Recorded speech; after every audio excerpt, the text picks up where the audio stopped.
Mas, tidur dulu deh. Tapi gimana caranya tidur kalau dengar suara kayak gitu terus ya?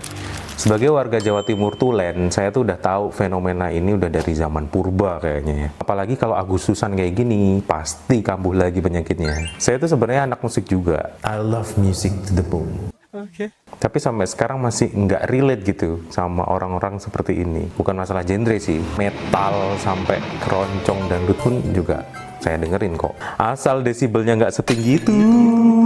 Emang apa sih nggak boleh? Sombong amat. Iya nggak boleh dong, karena ini banyak sekali loh efeknya ke saraf kita. Menurut WHO, batas aman kita mendengarkan itu adalah 85 desibel. Itu pun hanya boleh didengerin selama 8 jam. Setiap kenaikan 3 desibel, batas waktu yang dibolehkan untuk mendengarkan itu juga ikut turun. Jadi kalau sound horeg itu 100 sampai 120 ya, berarti kita tuh cuman boleh dengerin sekitar 10 menitan aja, bukan 10 jam.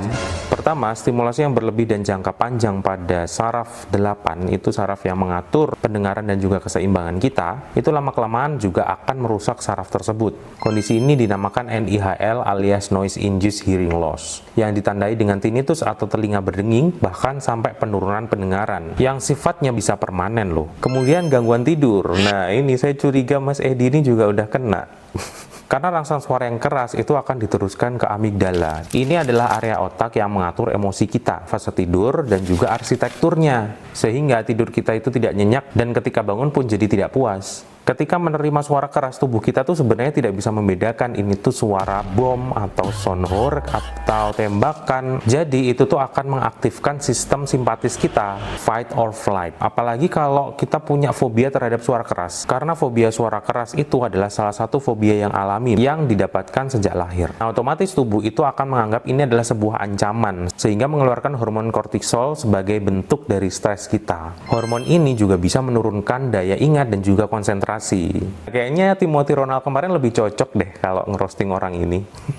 Sebenarnya kalau efek ini tuh kenanya cuman ke orang-orang itu aja, itu nggak apa-apa. Masalahnya ini udah kayak efek asap rokok ya. Semua orang yang di sekitarnya juga bisa kena. Ini sudah terbukti di Pati, di Malang, dan juga Lumajang. Rumah-rumah warga itu bahkan sampai rontok gitu. Ada juga ibu-ibu muda yang meninggal katanya sakit jantung. Bahkan fasilitas warga pun juga sampai harus dirusak gitu gara-gara ini. Dan yang menarik, terjadi lonjakan pasien dokter THT di Lumajang. Wah.